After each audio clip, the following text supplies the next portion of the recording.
Udumo kuNkulunkulu kweliphezulu nokuthula emhlabeni kubantu abathokozelwa nguye. Babunze bantu yakubingelela ndlalifa ezulu. Ngithi uJesu Kristu inkosi. Siyambonga ke uNkulunkulu wethu kakhulu, siyamdumisa. Akekho ofana naye, akekho njengaye. UnguNkulunkulu ezulwini noNkulunkulu emhlabeni. Sibongeke kakhulu. Besinesivakashi izolo. Sihambe namhlanje ekseni. Ubaba uTserere, uMichael Mhlakwana, umshumayeli walapha eNtabankulu. Siyabonga kakhulu ngesikhathi seNtabankulu sasihoste uyena ehholo elihle kanjani. Ubeze ngapha ke kunomhlobo wakhe ngapha koManguzi kwaNgwanase abeye kuye kunesidingo esikhulu sokuya khona. Mayesebuya ke usecela ukudlula abone entabeni yendlu kaJehova kuyabonelelwa.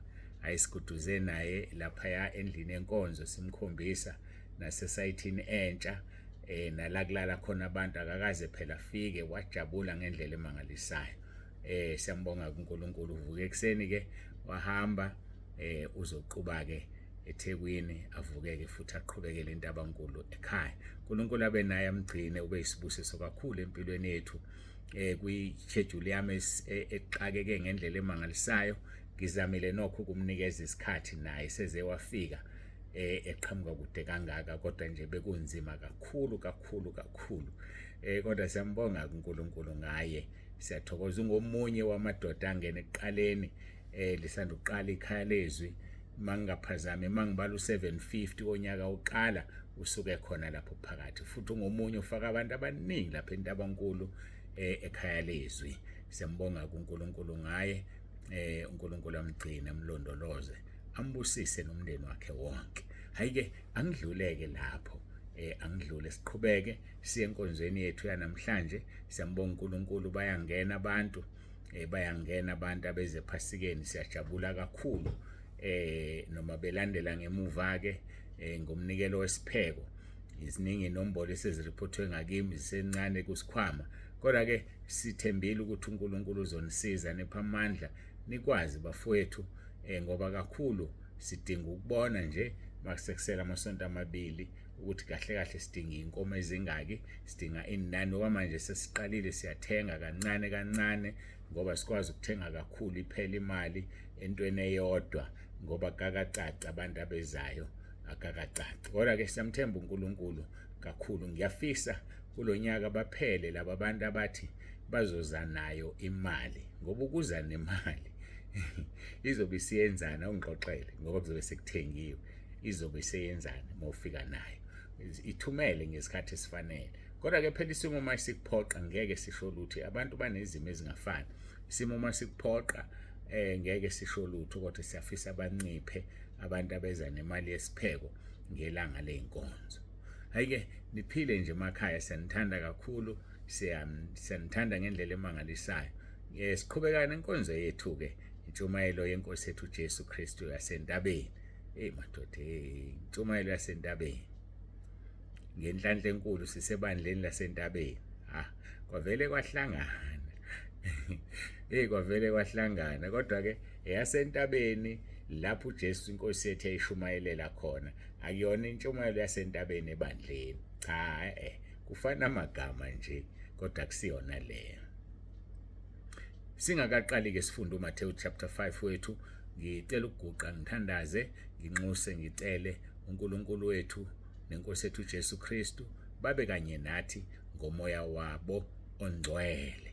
Ngomoya ongcwele. Umoya ongcwele siyamdinga bafowethu. Ngaphandle kamoya ongcwele asilutho. Ngithemba inkonzo yangesonto yaveza ukukhanya okuthizeni, wam-understanda kangcono umoya ongcwele, uzwa indaba yakhe. Singinethemba ukuthi uNkulunkulu evuma sisazoqhubeka futhi nesifundo sobungcwele esimthintayo umoya ongcwele, nokuthi wena ngobungcwele bakho kufanele ube njani, kufanele ugqokeni, kufanele ukhulume kanjani, kufanele uhlale kanjani emshadweni wakho ngobungcwele. Zikhulisa kanjani izingane ngobungcwele, nina izingane nihlala kanjani nabazali benu ngobungcwele. Ubungcwele bubanzi, bujulile, ongenakho ngeke ayibone inkosi. Asiguqe sikhuleke.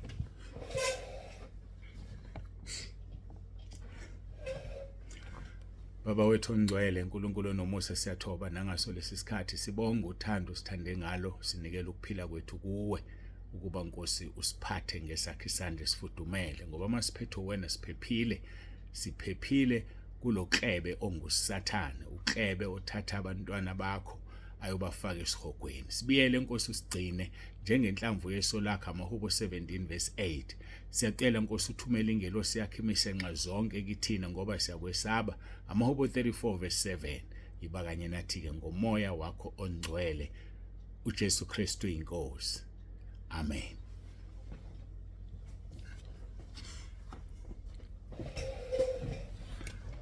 Ebangcwele lapha kuMathewu 18 verse 20. Ithi Inkosi uJesu, uma babili noma bathathu behlangene egameni lami ngikhona. Uma nje behlangene egameni lami nginjani? Ngikhona. So ke leyo nto isibeka ke ekuthenini uma sithi uJesu Kristu inkosi, eselokhu sifunda ngaleli gama, usekhona phakathi kwethu ngomoya wakho ongcwele. Kusho ukuthi umoya ongcwele usekhona. Masithi uJesu Kristu inkosi, sesifukanyelwe umoya ongcwele. Kodwa khumbula, uma ungcwele, uma ungenaso isono, umoya ongcwele akakwazi ukukufukamela. Unesono, ziyavunywa izono. Angibonge kulabo abantu abaletha abantu sebashumayezile. Yazi khona abantu abathi bengena nje abethi ngicela ukubhukhela uvuma izono. Uxaka ukuthi ushunyayezwe ubani, utshele ubani. Akekho phela umunye ongamtshela ngaphandle kwalona omlethile. Yazi ngithi anginibonge bafowethu, ngiyanibonga. Bayanda abazalwane abangena sebecela ama-date.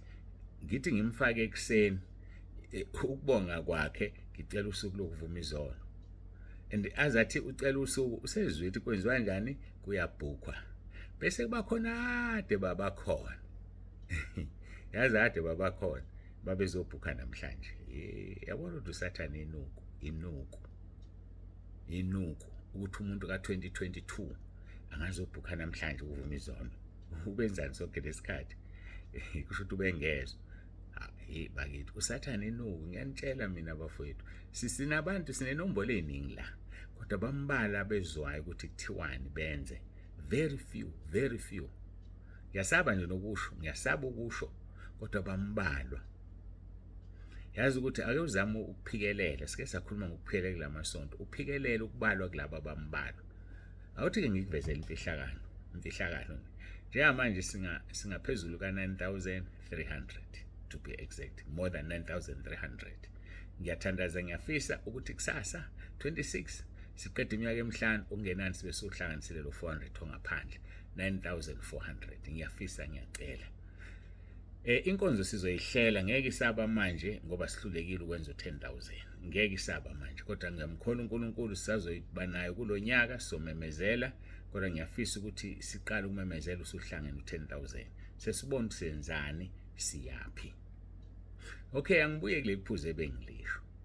Njengoba siwu-9,300 plus, uma uJesu ebuya ezolanda ibandla kuyoba inhlanhla ewutholile u200. Ayangazi uma nangizwa mina ngisho 200. U9,100 ushone phansi down the drain emgodini ongenamkhawulo. Lwelaka ukuthi ube khona, hayibo, ube khona kulo 200. Ngiyakutshela mina, baningi babiziwe kodwa bayingcosana bakhethiwe. Lwela ukuba khona kulo 200. Ayiba omunye walo 200. Lizwi ulenze, uqaphele ungasenzi isono. Ungasenzi. Yabona isono esihlaselwe ngase ekhaya lezwi, isono sama-emoji. Ungawafaka ama-emoji. Ngiyakucela, musukuye esihogweni uyela ama-emoji. Isono sesibili esihlasele ekhaya lezwi, ukwenza iVN ngaphezulu ka3 minutes. Cabanga usuyosho esihogweni, ushele ukuthi uthumela iVN more than 3 minutes, awangaxolisa. Noma usutshelwa khona apha vele bathule bangaxolisi. Ngisho nama-emoji umtshela umuntu avela athula ngaxolisa. Ubonde usekude phambili kwabanye abantu. Isono sokuqala esama-emoji, esesibili esokweqa ku3 minutes, esesithathu angazi ukuthi koze kuye kwenini, ukuthumela ivoice note ngezinsuku ezirong, ukuthumela amanye ama-message okungewona awokubhuka noma awokungenisa umuntu athunyelwe ngoLwesihlanu uMgqibelo isonto okungafanele kwenziwe. Abapheli abantu abanjalo. Angazi ngempela ukuthi kuzokwenziwa kanjani. Usungazushe ushele nje asidlule lapho. Sesithandazile Matthew chapter 5 verse 4. Babusisiwe abakhalayo ngokuba bayakududuzwa. Babusisiwe abakhalayo ngokuba bayakududuzwa. Siyambonga ke uNkulunkulu wethu kakhulu. Sikhulumile ke izolo ngokuthobela uNkulunkulu. Ngakho masithobele uNkulunkulu sibe lusizi, sidabuke, sikhale. Wagcina nini ukukhala ngezono zakho? Wagcina nokudabuka ngezono? Mhlawumbe ukazi nje uzodabuka. Uma uvuma izono yahleka nje wena uyamoyizela nje kumnandi nje. Sifunde uJakobe chapter 4 verse 7 kuya 10. Ngakho thobelani uNkulunkulu kepha nimelane noSathane khona kunibalekela. Sondelani kuNkulunkulu khona uyakusondela kunina. Hlanzani izandla nina zoni nihlambulule izinhliziyo ninabanhliziyo mbili. Ibani lisizi nidabuke nikhale. Ukuhleka kwenu noma kuphenduka ukudabuka nokujabula kwenu kube ngokujabha. Zithobeni ebusweni benkosi khona iyakuniphakamisa. Sigcine lapho. Sikhuluma ngokudabuka okuya ngokaNkulunkulu kuveza ukuphenduka. Ikade ngibuza ukuthi uke wakhala nje ngezono zakho. Ukudabuka okuya ngokaNkulunkulu kuveza ukuphenduka. Base Korinte besibili chapter 7 8 kuya 12. Nakuba nganidabukisa ngencwadi yami, angizisoli nakuba ngazisola, ngiyabona ukuthi leyo ncwadi yanidabukisa noma kwaba isikhathi nje. Manje ngiyathokoza kungengokuba niyadabukiswa, kodwa ngokuba nidabukiswa kwaba ngokuphenduka ngokuba nadabukiswa ngokaNkulunkulu ukuze ningalahlekelwa lutho ngathi. Kukhona abantu angisazi ukuphi uNkulunkulu angisiza ngikwazi ukubamba iqhubu abathi ubamtsibande yathetha angisazi sasikuphi noma saseGauteng noma sikwathi ubamtsibande engaba namahloni ngiyathetha mina angizazi ngiyathetha kodwa kolunye uhlangothi ukuthetha kwami kufanele ukukusiza udabuke khona abantu abadabukayo ngokona kwabo kuze kudabuke mina akhala umuntu efaka ama-emoji inyembezi exolisa ngise ngiphatheke kabuhlungu Osiyami ukuthi ngikhuluma amagama asemenze kwababuhlungu. Usho njalo uPaulile. Uthi nakuba nganidabukisa ngencwadi yami angizisoli. So kunekhathi enginidabukisa ngazo. Kodwa kuhle lokho ngoba niyaphenduka. Niyabona ngithi ama-emoji anciphile. Niyabona ngithi anciphile ama-emoji. Angiwabizi-ke mangithi anciphile ngoba angishintshile kwistanzi sami. Mangithola i-emoji yakukhipha egroupini emva kwalokho sengiyakubhlocka. Usiyocela abanye bakuncengele uma ufuna ukubuya. Futhi uma usufuna ukubuya, ngiyazi mina uma ubuye usuke waphuma. Ukhishwa ama-emoji ngeke uphinde uyifake. Ileyo nto engiyithandayo. So inhloso yami akusikhona ukuthi nginikhiphe. Inhloso yami ukuthi iqaphele ngokukhona abantu abangenandaba nama-emoji, abangafuni ukuqaphela. So uma usungaphandle usungasayithola izinkonzo ezijwayele. Ngiyazi ukuthi khona abazojabula ngeke babuye mabephumile balungile kusho ukuthi umbuso wezulu akusona wabo kodwa abaphume kungafanele bazozama ukuthi babuye. That is why umuntu obuyayo anginanazi ngiyambuyisela angilongi ngimbuze into eziningi uyaxolisa cela ukubuya ngeke aphinde bese ngimfaka. Hayi angimkhathazi ngoba ngiyazi ukuthi ufundile kabuhlungu. Abanye bakhala inyembezi sebephumile. Yini inkinga yabo? Bebenganakile athi mina ngiwafaka ama-emoji mina ngiwafaka kodwa ushagcwela wakhe uthi akawafaki. Okubuhlungu abanye bathi mabetshelwa abanye bathukuthele. Ulaka funda uMshumayeli 7 verse 9 luhlala efubeni zewula wozibiza ngesiwula mosuthukuthela uza kwena ekusiza ekutshela ukuthi une-emoji ikhiphe ubaba uNsibanda uzoza khiphe ekhaya lezwi. Phuthuma ukhiphe i-emoji ubaba uNsibanda uzoza ayibone akhiphe. Awathukuthela umuntu agcwala ubhavu. Ungawazi mina ukuthi kunjani la. Kodwa ke uyobona eseqoqa uNkulunkulu. Thina sifakeni abantu bazalwane. Ungayeki ukufaka umuntu igazi lakhe bese lifunwa kuwe ngoba umazi olotshiwe encwadini ukuphila nongalotshiwe. Awumazi odalela ukuphila okuphakade nongadalela. Wena letha umuntu ubuhlungu esephuma ngiyavuma kodwa mlethe. mlethe umuntu. Siyambonga uNkulunkulu namhlanje siqeda iminyaka emibili, 2 full years siku YouTube. 2 full years. Ngiyaxolisa bengithi ngizoletha ama-figures ukuthi mina yazi wami umsebenzi uyinkinga. Kade ifoni yami ingekho, iyolungisa enye bengisanda ukuyithola. So kusukela ekuseni bengenafoni bikwa Vodacom, khona izinto abebeyoyilungisa ezithathelwa kule esebenzayo kulungiswa lenenye. Igcine ingalunganga ke, angazi ngizomisa kanjani. Sizothandaza uNkulunkulu uzonginika iqhinga. Kodwa nje ke ngagcina ngasazenzanga izinto ebengithi ngizoza nazo la enkonzweni. Sengizosho ukuthi ku-YouTube sinama subscribers angaka, ku-YouTube sinama video angaka sesiwenzile enkonzo, ku-YouTube sinama viewers angaka engikwazi ukuthi angaphezulu ka-500,000, ilokho engikwaziyo. So ke siqeda iminyaka emibili namhlanje singenile ku-YouTube. Singene ngo-2023 mhla ka-25 March. Mhla ka-26 March, which is tomorrow, siqeda iminyaka emihlanu ikhaya lezwi likhona. Siqeda iminyaka emihlanu. Kanti nebandla kulonyaka liqeda iminyaka ewu-15. 15 years likhona. Selikhulile akusafani bakithi. Ukuba umuntu wangempela ngabe sithi uyi-teenager, liyi-teenager manje leli bandla. Silinda ukuthi ufike ku-21 ke lithola isikhiye selidala.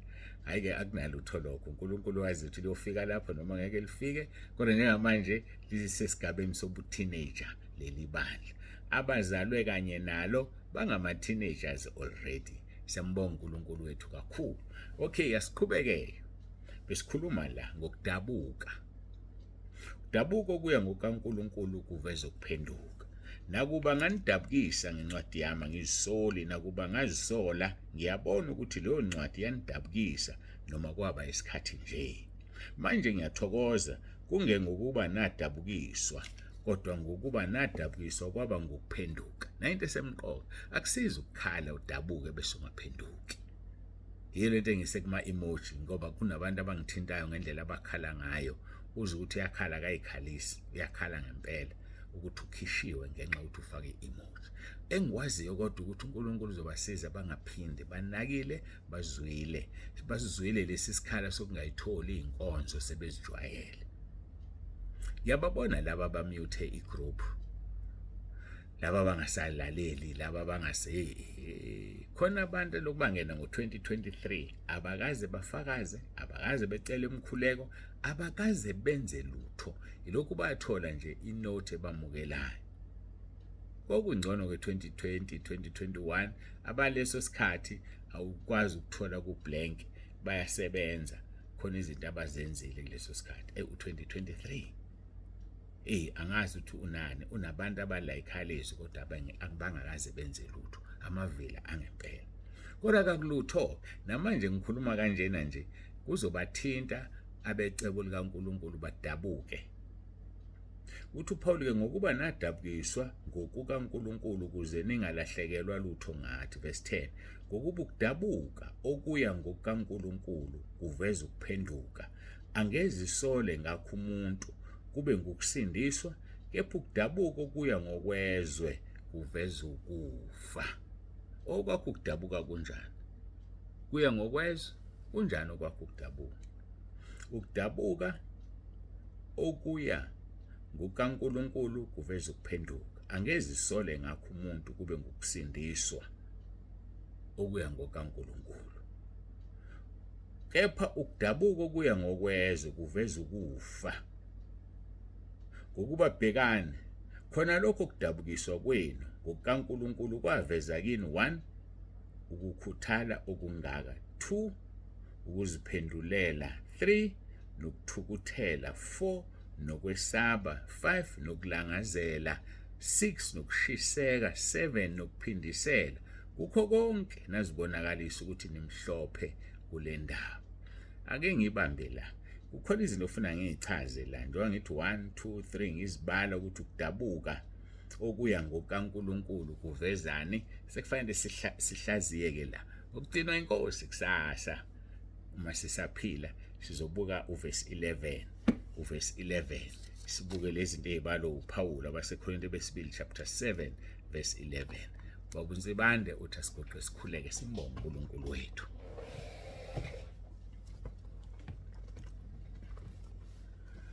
Baba egameni lika Jesu, uNkulunkulu nomusa, siyabonga kakhulu, siyakudumisa ngenkonzo sesizwile. Ukuthi ukudabuka kuhlukene kaningi, khona okungokwezwe okuveza ukufa, khona okungokaNkulunkulu okuveza ukuphenduka. Kwangathi kungaba yilo naloya angadabuka ngezono zakhe. Ushilo uDavide lapha kwiHubo 51 verse 17 wathi umnikelo uNkulunkulu wethu ongawudeleli inhliziyo yaphukileyo nomoya odabukileyo. Nkosi, leyo umnikela uyideleli ngoba awuthanda ukusibona sidabukile, uyasithethelela masiza kuwe sinjalo. Sisizeke Nkosi. Ushilo my prophet uJeremiah uma ngaphazame noma Hezekeli ethi bizana besifazane besililo bakhihla isililo kuze inyembezi zethu zimukule, amehlo ethu amukuleke inyembezi. uNkulunkulu wami siyabonga ngoba uze wabhala encwadini yakho wathi usesula inyembezi. Ubushilo kulezi insuku wathi ohlwanyela ngezinyembezi uyovuna ngokuthokoza. Siyabonga uNkulunkulu wethu, uthando sithande ngalo. Wena uyasinaka, uyasibona ukuthi siyadabuka noma sidabuki, siyayisola noma sizisole ngesono sethu. Busisa-ke kube yilo naloyo lalela inkonzo, busisa abaletha abantu, busisa kube yilo naloyo Nkosi ngalokho akudingayo empilweni yakhe, ngoba usuthisa ukulangazela komuntu ngokuhle. Indumiso 103 verse 5. uJesu Kristu inkosi. Amen.